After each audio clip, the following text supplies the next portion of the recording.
Hello students, I am Ashish Kalia. Welcome to all of you my YouTube channel Mathematical Origins.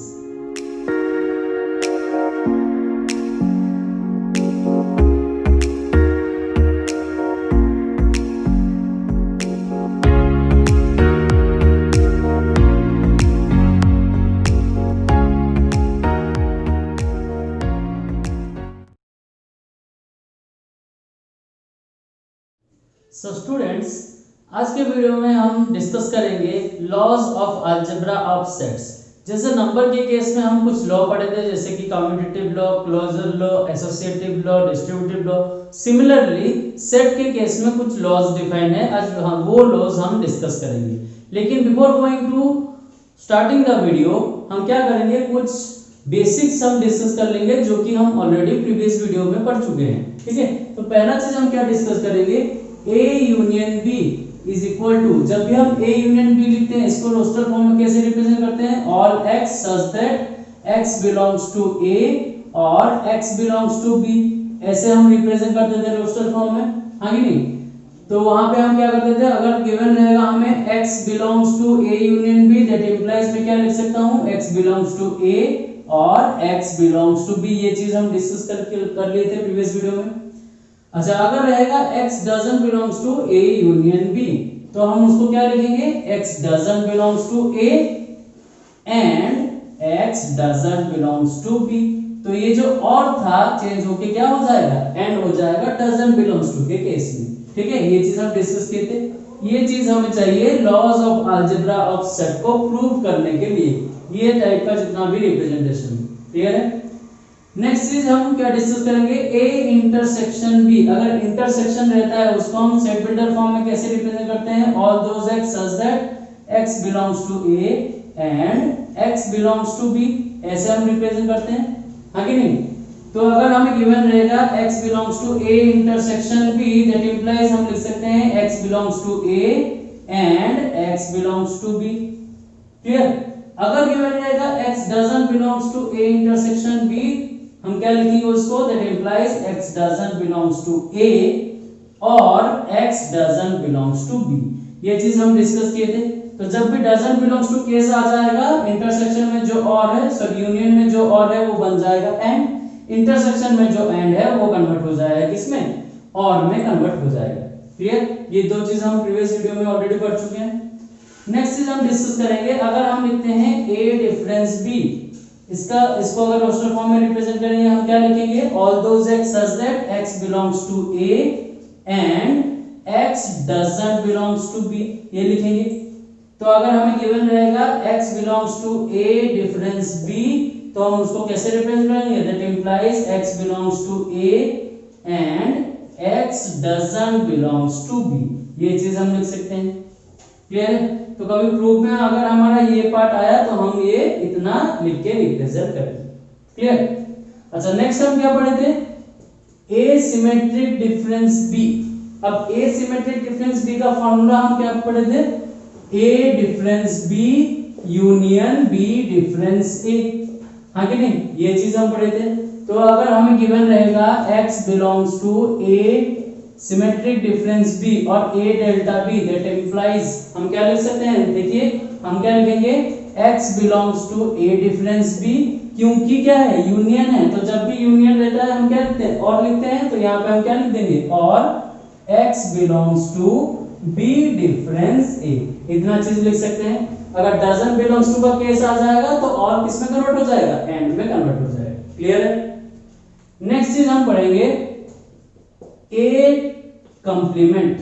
अब A complement के लिए हम क्या define किए थे, सेट बिल्डर फॉर्म में, all those x such that x doesn't belongs to A, हाँ ये नहीं, इतना पढ़े थे।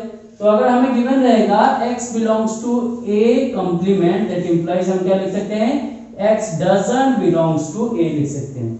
इसका सिमिलर अगर x doesn't belongs to A हो जाएगा तो हम क्या लिखेंगे, x belongs to A complement लिखेंगे। क्लियर है। तो ये सारा चीज हमें किस लिए चाहिए, ये सब चीज हमें जो हम अलजेब्रा ऑफ सेट्स पढ़ेंगे, laws of algebra of sets, उसमें जो जो हम चीज पढ़ेंगे, जो जो लॉ पढ़ेंगे, उसको प्रूव करने के लिए ये सारा आपका वर्डिंग के फॉर्म में चाहिए। क्लियर, इतना सबको समझ में आ गया।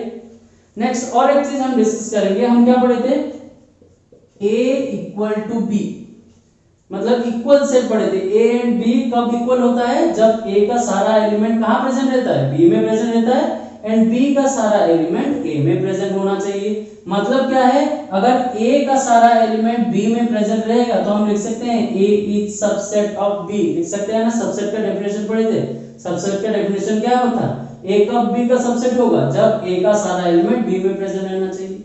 सिमिलरली B का सारा एलिमेंट अगर A में प्रेजेंट रहेगा तो हम क्या लिखेंगे, B is subset of A। तो अगर ये दोनों कंडीशन सेटिस्फाई हो रहा है तभी जाके हम क्या प्रूव कर सकते हैं, A is equal to B।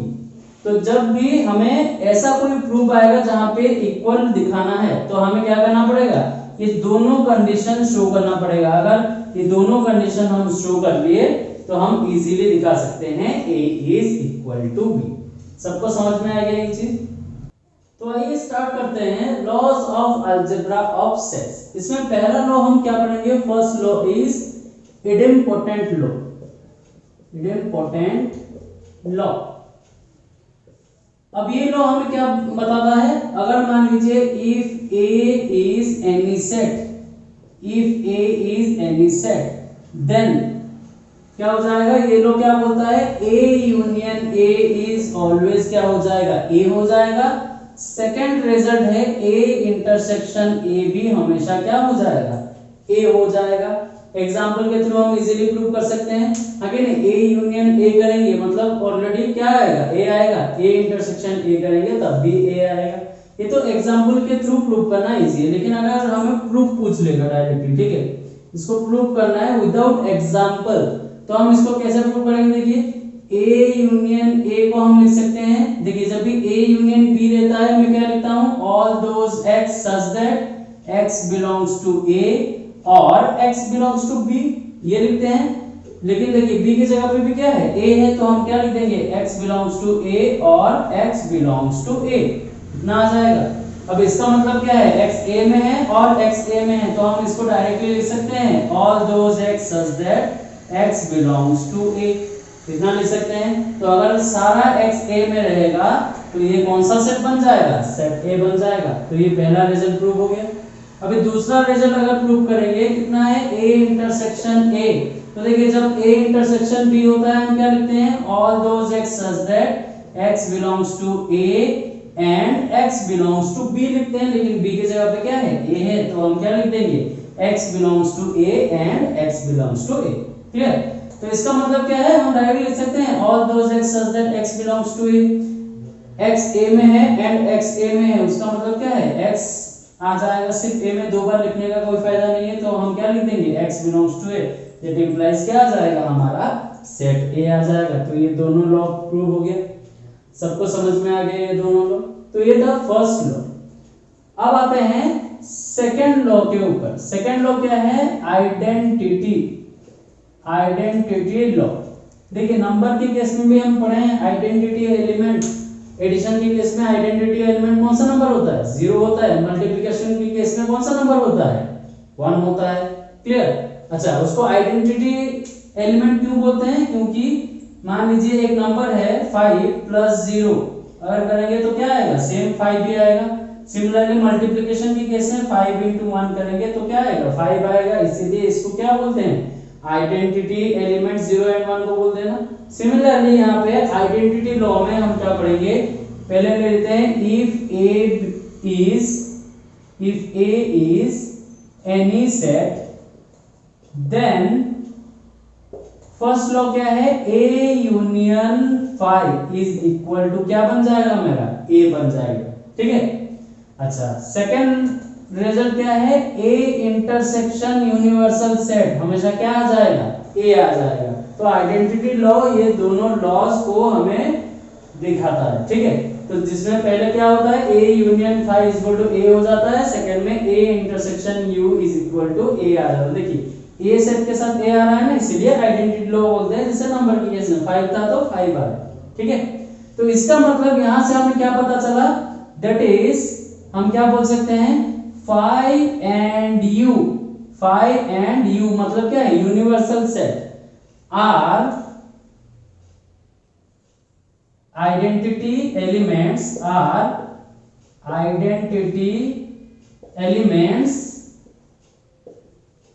in case of union and intersection। ठीक है, जैसे नंबर के केस में क्या है, एडिशन एंड मल्टीप्लिकेशन के केस में, एडिशन के केस में 0 होता था आपका आइडेंटिटी एलिमेंट, मल्टीप्लिकेशन के केस में 1 होता था। सिमिलरली यूनियन के केस में आइडेंटिटी एलिमेंट या फिर सेट कौन सा बन जाएगा, 5 बन जाएगा। सिमिलरली इंटरसेक्शन के केस में आइडेंटिटी एलिमेंट और सेट कौन सा बन जाएगा, आपका यूनिवर्सल सेट बन जाएगा। क्लियर, समझ में आ गया। अब अगर मान लीजिए इसको प्रूव करने के लिए है, सिंपल है, प्रूफ बहुत सिंपल है, सेम एज इट इज लिखेंगे। ए यूनियन 5 को हम सेट बिल्डर फॉर्म में कैसे रिप्रेजेंट करेंगे, all those x such that x belongs to a और x बिलोंग्स टू 5। अब x बिलोंग्स टू 5 तो पॉसिबल नहीं, क्योंकि 5 में कोई एलिमेंट नहीं होता है, तो हम डायरेक्टली क्या लिख देंगे, all those x such that x belongs to a, that is equal to क्या बन जाएगा, हमारा a बन जाएगा। क्लियर। सेकंड को अगर प्रूव करेंगे, a इंटरसेक्शन यूनिवर्सल सेट, तो हम क्या लिखेंगे, all those x such that x belongs to a and x belongs to universal set. अब यूनिवर्सल सेट के बारे में हमें क्या पता है, यूनिवर्सल सेट एक ऐसा सेट होता है जिसमें सारे सेट का एलिमेंट प्रेजेंट रहता है। तो अगर x बिलोंग्स टू a है and x belongs to universal set है, तो ऑटोमेटिकली a में जो एलिमेंट्स होगा वो यूनिवर्सल सेट में प्रेजेंट होगा, हाँ कि नहीं। तो हम डायरेक्टली यहाँ पे क्या लिख सकते हैं, all those x such that x belongs to a हो जाएगा, क्योंकि इंटरसेक्शन बोला मतलब कॉमन एलिमेंट्स हमें लिखना है, दैट इंप्लाइज क्या बन जाएगा, हमारा a बन जाएगा। ये दोनों लॉज आपको समझ में आ गया, प्रूफ समझ में आ गया, तो please write down the two laws. So let's move on to the third law, that is commutative law। commutative law के बारे में ऑलरेडी सबको पता होगा, क्योंकि नंबर के केस में हम ये लॉ बहुत बार पढ़ चुके हैं, हाँ कि नहीं। तो अब देखते हैं सेट के केस में ये लॉ क्या बोलता है, if a and b are two sets, हम क्या लेते हैं, a and b दो सेट लेते हैं, then क्या हो जाएगा, a union b is equal to b union a लिख सकते हैं। Clear. And second is a intersection b is equal to b intersection a लिख सकते हैं। मतलब क्या हो जाएगा आपका, यूनियन एंड इंटरसेक्शन इन दोनों के केस में कम्यूटेटिव लॉ होल्ड करता है। ठीक है, तो हम क्या लिख देंगे, that is both union and intersection, union and intersection holds the commutative law। ठीक है, जैसे एडिशन के केस में एंड मल्टीप्लिकेशन के केस में कम्यूटेटिव लॉ होल्ड करता है नंबर के केस में, सिमिलरली यहाँ पे यूनियन के केस में एंड इंटरसेक्शन के केस में भी कम्यूटेटिव लॉ होल्ड करता है। ठीक है, तो इसको अब क्या करते हैं, हम प्रूव कर लेते हैं। ठीक है, प्रूफ इंपोर्टेंट है, इसको हम प्रूव कर लेते हैं। अब देखिए प्रूफ कैसे करेंगे, देखिए a union b is equal to क्या है, b यूनियन a। हम ऑलरेडी डिस्कस किए थे वीडियो की स्टार्टिंग में, अगर a इक्वल टू b रहेगा तो हमें क्या प्रूव करके दिखाना है, a is subset of b and b is subset of a। अगर इतना हमें शो कर लिया तो हम क्या कर सकते हैं, a is equal to b लिख सकते हैं। सिमिलरली यहाँ पे a union b is equal to b union a अगर हमें शो करना है तो हमें पहला क्या शो करना पड़ेगा, a union b is subset of b union a। Second में हमें क्या शो करना पड़ेगा, b union a is subset of a union b। अगर ये दोनों कंडीशन हम दिखा दिए तो हम दोनों को क्या कर सकते हैं, इक्वल टू लिख सकते हैं। क्लियर है। सो हम फर्स्ट क्या ले लेते हैं, let x be any arbitrary element. हम क्या ले लेते हैं, x कोई भी एक एलिमेंट है ऑफ किसका एलिमेंट हो जाएगा, a यूनियन b का एलिमेंट हो जाएगा। देखिए जब भी मुझे a subset of b show करना है, इसका मतलब क्या शो करना है, a का सारा एलिमेंट b में प्रेजेंट है। तो अगर मैं x ऐसा एक एलिमेंट ले लूंगा जो कि a में है और मैं उसको दिखा दूंगा that implies x belongs to b, तो इसका मतलब क्या है, a में जो जो एलिमेंट है सब हम दिखा सकते हैं b में प्रेजेंट है, तो हम डायरेक्टली क्या लिख सकते हैं, a is subset of b। in similar way हम क्या करेंगे, पहले a यूनियन b हमें क्या दिखाना है, subset of B union A. तो उसके लिए हम क्या किए, पहले x एक एलिमेंट ले लिए जो कि कहां पे प्रेजेंट है, a यूनियन b में प्रेजेंट है।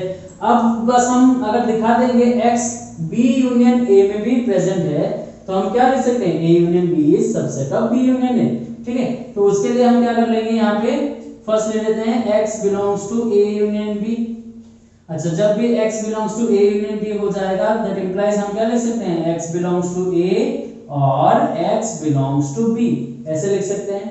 अब देखिए x बिलोंग्स टू a और x बिलोंग्स टू b को हम ऐसे भी लिख सकते हैं ना, x बिलोंग्स टू b और x बिलोंग्स टू a। ये मीनिंग कोई चेंज हो रहा है क्या, चेंज नहीं हो रहा है। अच्छा, लेकिन इतना लिखने से हमें फायदा क्या हो गया, देखिए x बिलोंग्स टू, अब मैं क्या लिख सकता हूँ, b इंटरसेक्शन a लिख सकता हूँ, सॉरी b यूनियन a लिख सकते हैं ना हम यहाँ पे, हाँ कि नहीं, क्लियर। तो देखिए पहले हमें क्या, हमारे पास कितना था, x belongs to a union b। अब हम क्या शो कर दे, x belongs to b union a। तो वैसे ही a यूनियन b में जितना भी एलिमेंट है हम दिखा सकते हैं वो b यूनियन a में है। देयरफॉर हम क्या लिख सकते हैं, A union B is subset of B union A। तो एक साइड तो हम शो कर दिए। अब हमें क्या करना पड़ेगा, B यूनियन A में एलिमेंट लेना पड़ेगा जिसको दिखाना पड़ेगा A यूनियन B में प्रेजेंट है। अगर इतना दिखा दे तो हम इक्वल लिख सकते हैं। तो देखिए ये ऑपोजिट डायरेक्शन से जाएंगे तो उतना शो हो जाएगा ना। पहले मान लीजिए y एक एलिमेंट लेंगे जो कि B यूनियन A में है, तो उसको ऐसे रिप्रेजेंट कर देंगे y बिलोंग्स टू B और y बिलोंग्स टू A। फिर उसको चेंज करके लिख सकते हैं y बिलोंग्स टू a और y belongs to b। That implies हम क्या लिख सकते हैं, y belongs to a union b। तो इसके ऑपोजिट डायरेक्शन में जाएंगे तो वो भी शो हो जाएगा, है कि नहीं। तो इसीलिए हमें क्या करना है, उसको लिखने की जरूरत नहीं है, हम डायरेक्टली लिख देंगे। यहाँ पे क्या लिख देंगे, similarly we can show that B union A is subset of A union B। और हमें प्रूव करके दिखाने की जरूरत नहीं, क्योंकि ऑलरेडी हम एक पार्ट दिखा दिए, सिमिलर वे में हम दूसरा पार्ट दिखा देंगे। ठीक है, तो अगर ये दोनों हो जाएगा देयरफॉर फाइनली हम क्या लिख सकते हैं, A union B is equal to B union A, ऐसे लिख सकते हैं। क्लियर है, सबको समझ में आ गया। तो फर्स्ट रिजल्ट कैसे प्रूव हुआ समझ में आ गया। सेकंड रिजल्ट भी एज इट इज हम प्रूव करेंगे। सेकंड रिजल्ट प्रूव करने के लिए हम पहले क्या करेंगे, let x be any arbitrary element of A intersection B। तो पहले हम क्या करेंगे, हमें पहले दिखाना पड़ेगा A intersection B subset of B intersection A है। इसीलिए हम क्या कर रहे हैं, A इंटरसेक्शन B में एक आर्बिट्ररी एलिमेंट x ले रहे हैं। तो हमें क्या मिल गया, x belongs to A intersection B। जब भी ऐसा फॉर्म में रहता है तो मैं लिख सकता हूं x belongs to A and x belongs to B, ऐसे लिख सकते हैं कि नहीं। तो x belongs to A and x belongs to B लिखना जो है, x belongs to B and x belongs to A लिखना वही है ना, आगे नहीं। मीनिंग में कोई चेंज आ रहा है, नहीं आ रहा है। लेकिन इतना लिखने से हमें फायदा क्या हो गया, हम इसको अभी अगर सिंबॉलिक फॉर्म में रिप्रेजेंट करेंगे तो हम लिख सकते हैं x belongs to B intersection A, लिख सकते हैं ना। तो देखिए हम क्या लिए थे, x belongs to A intersection B, हमें क्या मिल गया, x belongs to B intersection A। तो हम यहाँ पे क्या मेंशन कर देंगे, क्लियरली हम लिख सकते हैं A intersection B is subset of B intersection A। ठीक है। अच्छा, सेकंड में हमें क्या दिखाना पड़ेगा, B intersection A is subset of A intersection B। तो उसको दिखाने की जरूरत नहीं है, हम डायरेक्टली लिख देंगे similarly B intersection A is subset of A intersection B। इतना हम शो कर सकते हैं, बस हमें ऑपोजिट वे में जाना पड़ेगा तो उतना शो हो जाएगा। देयरफॉर फाइनली हम क्या लिख देंगे, A intersection B is equal to B intersection A। सबको समझ में आ गया दोनों को, ठीक है। तो इनको राइट डाउन कर लीजिए। तो हम इस लॉ के थ्रू क्या सीखे, इस लॉ क्या, ये लॉ हमें क्या बता रहा है, ये लॉ बता रहा है यूनियन एंड इंटरसेक्शन के केस में कम्यूटेटिव लॉ होल्ड करता है। मतलब A यूनियन B लिखना जितना है, B यूनियन A लिखना भी उतना है। A इंटरसेक्शन B लिखना जितना है, B इंटरसेक्शन A लिखना भी सेम है। क्लियर, सबको समझ में आ गया। Please write down. सो आइए डिस्कस करते हैं हम fourth law that is associative law. जैसे नंबर के केस में होता था सिमिलरली सेट के केस में भी वैसे ही डिफाइंड है, ठीक है। तो एसोसिएटिव लॉ हमें क्या बोलता है, if A B C be three sets then हम क्या लिख सकते हैं ए यूनियन बी, ठीक है, bracket A union B union C करना जितना है A union B union C का होल ब्रैकेट लेंगे तब भी हमें सेम रिजल्ट ही मिलेगा, ठीक है। इंटरसेक्शन की केस में भी क्या बोल रहा है, ए यूनियन बी अगर पहले सॉल्व करेंगे इंटरसेक्शन सी करेंगे is equal to A intersection B intersection C, B intersection C को पहले सॉल्व करके ए के साथ इंटरसेक्शन करेंगे तब भी हमें क्या आएगा, सेम रिजल्ट आएगा। क्लियर है। तो ये दोनों लॉ से हम क्या लिख सकते हैं, that is union and intersection, union and intersection both holds the associative law, both holds the associative law। सबको समझ में आ गया, ठीक है। एसोसिएटिव लॉ बोथ आपका यूनियन एंड इंटरसेक्शन होल्ड करेगा। क्लियर है। अब अगर इसको प्रूव करने के लिए दे दिया, ठीक है, तो मैं क्या करता हूं, फर्स्ट का प्रूव कर लेता हूं, सेकंड का एज इट इज हो जाएगा। बस आपको क्या करना है, यूनियन के केस में इंटरसेक्शन आ जाएगा, मतलब और के केस में एंड आ जाएगा। क्लियर है।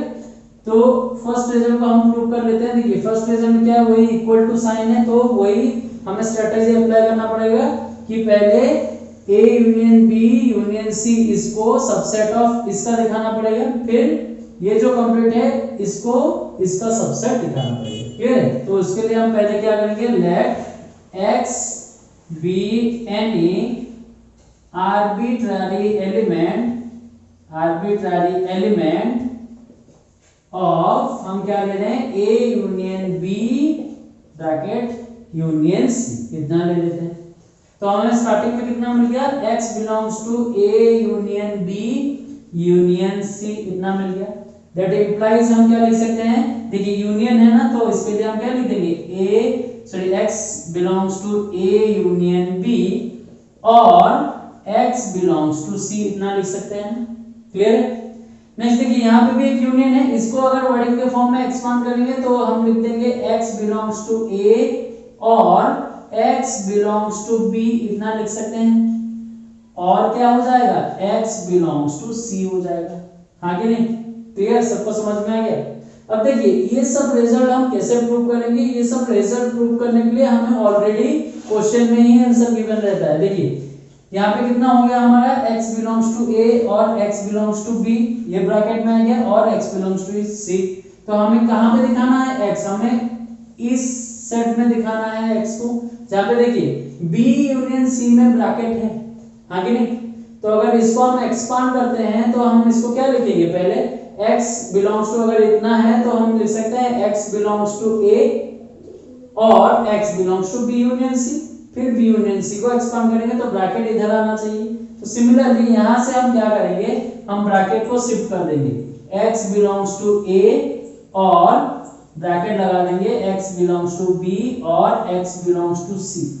देखिए ये सारा प्रूफ इसी टाइप के फॉर्म में सॉल्व होता है, ठीक है। ऑलरेडी आपको क्वेश्चन में आंसर गिवन रहता है, बस आपको थोड़ा आइडिया लगा के प्रूव कर लेना है। देखिए ब्रैकेट को क्यों शिफ्ट किया, क्योंकि मुझे ये वाला पार्ट चाहिए था, तो ब्रैकेट को शिफ्ट कर दिया। क्लियर है। अब हम क्या करेंगे, दैट इंप्लाइज, देखिए x बिलोंग्स टू b और x बिलोंग्स टू c आ गया, इसको सिंबॉलिक फॉर्म में अगर एक्सप्रेस कर देंगे तो हो जाएगा x बिलोंग्स टू a और x belongs to b union c, इतना आ जाएगा ना, ठीक है। तो यहाँ पे और है तो हम इसको एक्सप्रेस कर देंगे x belongs to a union bracketed b union c। तो देखिए हम पहले क्या लिए थे, x बिलोंग्स टू क्या लिए थे, a union b union c। अब हमें क्या मिल गया, x belongs to a union b union c, इतना मिल गया। तो हम लिख सकते हैं x अगर यहाँ प्रेजेंट है, हम लिए थे तो हम शो कर दिए x इस सेट में भी प्रेजेंट रहेगा, तो हम इससे क्या लिख सकते हैं, क्लियरली हम लिख सकते हैं a union b union c is subset of a union b union c, इतना लिख देंगे। क्लियर। और देखिए सेकंड हमें क्या दिखाना पड़ेगा, एक एलिमेंट लेना पड़ेगा इस सेट में जो कि इस सेट में प्रेजेंट है। तो बस क्या करना है, देखिए ऑपोजिट साइड से प्रूव करते हुए जाएंगे तो हम यहाँ तक पहुंच जाएंगे। तो उसके लिए प्रूव करने की जरूरत नहीं है, आप सिर्फ लिख देंगे similarly A union B union C is subset of A union B union C, इतना लिख देंगे।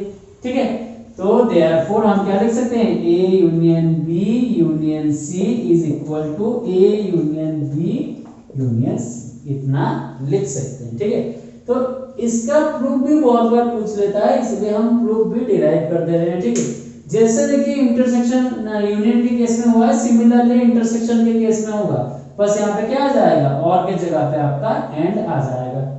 तो सब प्रूव कर सकते हैं सेकंड रिजल्ट को। क्लियर है? So let's move on to the fifth law, that is distributive law.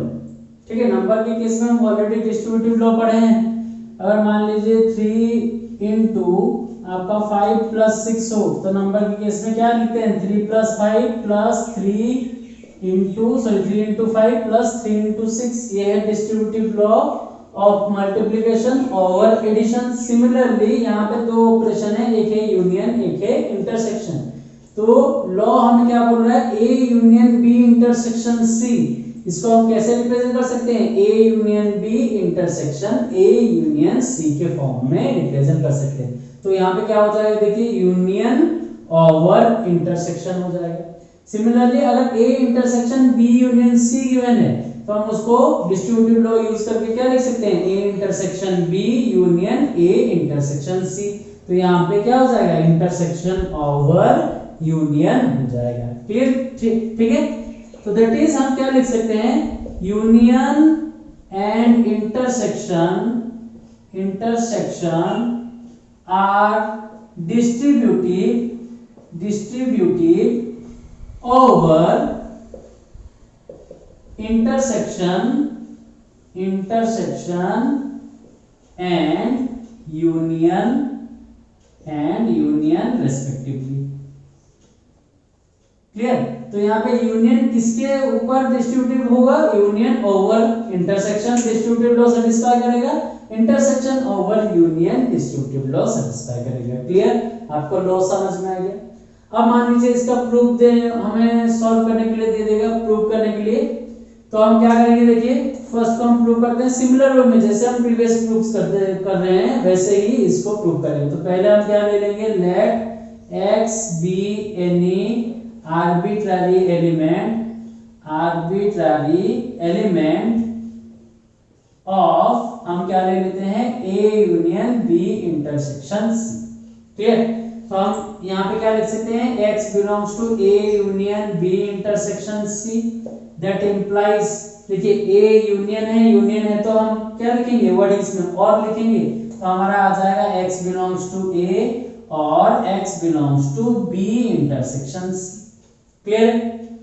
अब देखिए इंटरसेक्शन है तो उसको वर्डिंग्स में लिखेंगे तो क्या हो जाएगा, n हो जाएगा, तो हमारा आ जाएगा x बिलोंग्स टू a और x belongs to b and x belongs to c। Clear? समझ में आ गया? ठीक है, अब देखिए हमें शो क्या करना है, हमें शो करना है x कहां प्रेजेंट है, a union b intersection e union c में। तो देखिए मैं क्या बोलता हूं, इस टाइप के प्रूफ में ऑलरेडी आपको क्वेश्चन में ही आंसर गिवन रहता है। देखिए a यूनियन b मतलब वर्डिंग्स में क्या आएगा, a और b, आगे नहीं, a यूनियन c मतलब वर्डिंग्स में क्या आएगा, a और c, बीच में इंटरसेक्शन है मतलब क्या आएगा, एंड आएगा। तो उसको हम इसी फॉर्म में अरेंज करके लिख देंगे, तो कितना आ जाएगा, x बिलोंग्स टू a और x बिलोंग्स टू b, ये एक पार्ट हो गया। एंड हम क्या लिख देंगे, x बिलोंग्स टू a और x बिलोंग्स टू c। समझ में आ गया क्यों लिखे ये लाइन, क्योंकि हमें x को यहाँ पे शो करवाना है। ठीक है, तो हमें इतना मिल गया।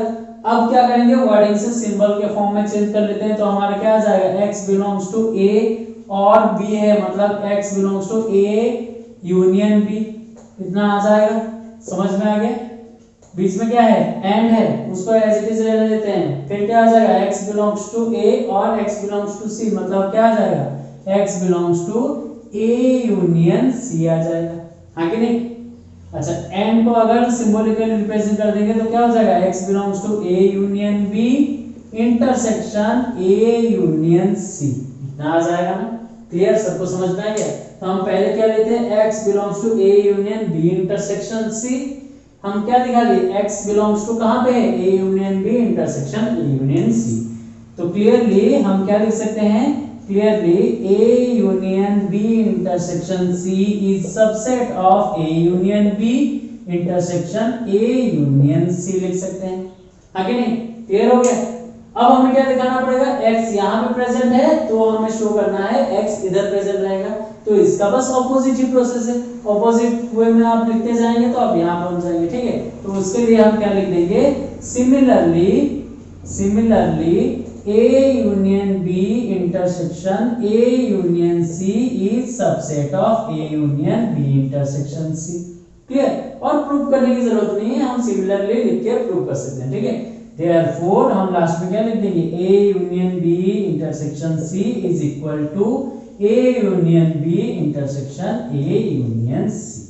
इतना हम प्रूव करके दिखा देंगे। सबको समझ में आ गया? जैसे ये रिजल्ट प्रूव किए हैं, सेकंड रिजल्ट भी सिमिलर वे में ही प्रूव हो जाएगा।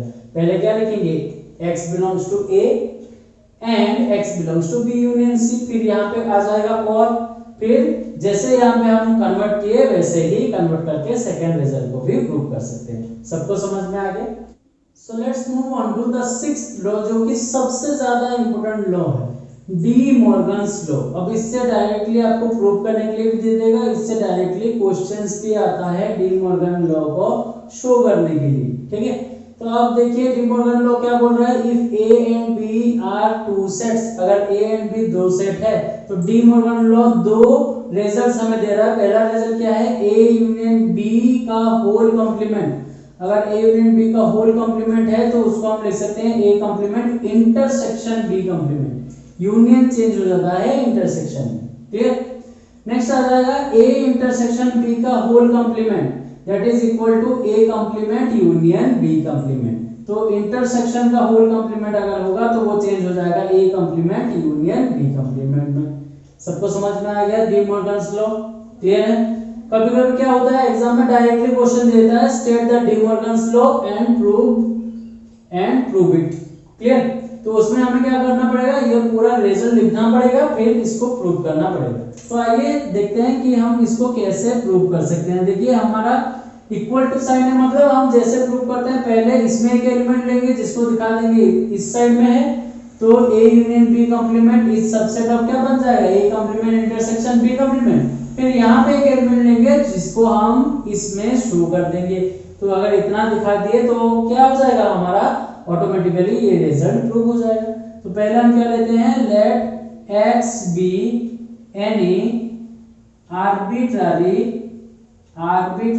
element of A union B complement. कितना हम ले लेते हैं, A union B complement, clear. तो हमें क्या मिल गया यहाँ से, x belongs to A union B complement मिल गया। तो हम क्या देखे थे, देखिए कॉम्प्लीमेंट के केस में जब भी x belongs to A complement होता है तो x डजंट बिलोंग्स टू हम A लिख सकते हैं, हाँ कि नहीं। तो सिमिलरली यहाँ पे x belongs to A union B का कॉम्प्लीमेंट है तो हम इसको क्या लिख देंगे, x doesn't belongs to A union B। अगर कॉम्प्लीमेंट में है तो A यूनियन B में प्रेजेंट नहीं है, क्लियर। अच्छा, जब भी डजंट बिलोंग्स टू का केस आता है हम इसको कैसे रिप्रेजेंट कर सकते हैं, x doesn't belongs to A। देखिए नॉर्मल यूनियन के केस में और होता है, लेकिन डजंट बिलोंग्स टू केस में एंड होता है। स्टार्टिंग के वीडियो के स्टार्टिंग में हम डिस्कस किए थे। तो यहाँ पे क्या आ जाएगा, एंड हो जाएगा x doesn't belongs to B, clear. तो देखिए अगर x doesn't belongs to A है तो हम लिख सकते हैं ना, x अगर A में नहीं है तो x कहाँ पे प्रेजेंट होगा, उसके कॉम्प्लीमेंट में प्रेजेंट होगा, हाँ कि नहीं। एंड अगर x B में प्रेजेंट नहीं है तो x कहाँ पे प्रेजेंट होगा, उसके कॉम्प्लीमेंट में प्रेजेंट होगा, क्लियर। अब देखिए A कॉम्प्लीमेंट B कॉम्प्लीमेंट दो सेट हो गया, बीच में क्या है, एंड है। तो इसको अगर सिंबॉलिकली फॉर्म में हम लिख देंगे तो क्या कितना हो जाएगा, x belongs to A complement intersection B complement, इतना आ जाएगा, क्लियर। सबको समझ में आ गया। तो हम पहले क्या लिए थे, x हम A यूनियन B कॉम्प्लीमेंट में लिए थे, हम शो कर दिए x कहाँ पे प्रेजेंट है, A complement intersection B complement में। तो हम यहाँ से लिख सकते हैं क्लियरली हम लिख सकते हैं A union B complement is subset of A complement intersection B complement. सबको समझ में आ गया, ठीक है। सेकेंडली क्या करना है, ए कंप्लीमेंट इंटरसेक्शन बी कंप्लीमेंट में एक एलिमेंट लेना है जिसको यहाँ पे हमें शो करवाना है। तो हम लिख सकते हैं A complement intersection B complement is subset of A union B complement, हाँ कि नहीं। लेकिन देखिए पहले रिजल्ट में हम क्या करते थे, सिमिलरली लिख के शो कर देते थे, लेकिन डी मॉर्गन्स लॉ में हम क्या करेंगे, दोनों साइड को प्रूव करेंगे, ठीक है। तो पहले साइड के लिए हम क्या लिए थे, x belongs to a union b complement लिए थे, उसको दिखा दिए x belongs to a complement union b complement. Second के लिए हम क्या करेंगे, सेकंड रिजल्ट के लिए हम ले लेंगे late y be any arbitrary element of a complement intersection b complement। हम क्या ले रहे हैं, इसमें एक एलिमेंट ले रहे हैं y जिसको हमें दिखाना है यहाँ पे भी प्रेजेंट होगा। तो हम क्या लिख सकते हैं, y belongs to a complement intersection b complement, that implies हम लिख सकते हैं y belongs to a complement and y belongs to b complement, आगे ठीक है। सिमिलर ही है, बस ऑपोजिट साइड से लिखते जाना है, बस x की जगह पे y ले लेना है, ठीक है। तो हम यहाँ पे क्या कर लेंगे, अगर y a कंप्लीमेंट में रहेगा तो y doesn't belongs to a हो जाएगा ना, अगर y b में रहेगा तो y doesn't belongs to b हो जाएगा, बीच में आ जाएगा एंड। अच्छा देखिए y doesn't belongs to a and y doesn't belongs to b है, तो हम लिख सकते हैं y doesn't belongs to a union b, इतना लिख सकते हैं, हाँ कि नहीं।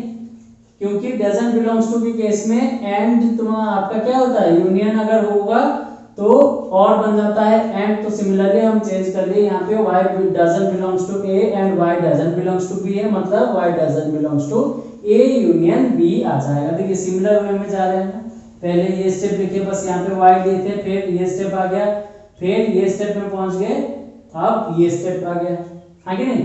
तो दैट इंप्लाइज हम लिख सकते हैं y अगर a यूनियन b में प्रेजेंट नहीं रहेगा तो y belongs to a union b complement हो जाएगा ना। अगर a यूनियन b में प्रेजेंट नहीं है तो उसके कंप्लीमेंट में जरूर प्रेजेंट रहेगा, आगे नहीं। तो हम पहले क्या लिए थे, y belongs to a complement intersection b complement लिए थे, अब हम क्या दिखा दिए, y belongs to a union b complement. तो क्लियरली यहां से हम क्या लिख सकते हैं, क्लियरली आपका लिख सकते हैं a complement intersection b complement is subset of a union b complement, ठीक है। तो ये दोनों रिजल्ट से हम क्या लिख सकते हैं, therefore a union b complement is equal to a complement intersection b complement. ये रिजल्ट प्रूव हो गया, सबको समझ में आ गया। अब सेकंड के लिए क्या करना है, हमें सिमिलर वे में लेना है, बस यहाँ पे क्या हो जाएगा, यहाँ पे इंटरसेक्शन है तो यहाँ पे कंप्लीमेंट है कि हमें एंड के जगह पे क्या मिल जाएगा, और मिल जाएगा, और वैसे ही प्रूव होगा। सबको समझ में आ गया ये रिजल्ट, ठीक है, क्लियर। तो ये कुछ लॉज था जो कि सेट के ऊपर डिफाइन किया गया है, ये लॉज हम देखे आज, और इसका कैसे प्रूव करना है इसको भी देखिए। अगर कोई भी लॉ का प्रूफ आएगा तो हम इजीली कर सकते हैं। तो आज के वीडियो में हम यहाँ तक डिस्कस करते हैं, नेक्स्ट वीडियो में हम क्या करेंगे, कुछ थ्योरम डिस्कस करेंगे जो कि सेट के ऊपर डिफाइंड है, क्लियर। तो अगर ये वीडियो आपको पसंद आया है तो please like this video, share this video with your friends and subscribe to my channel. Thank you.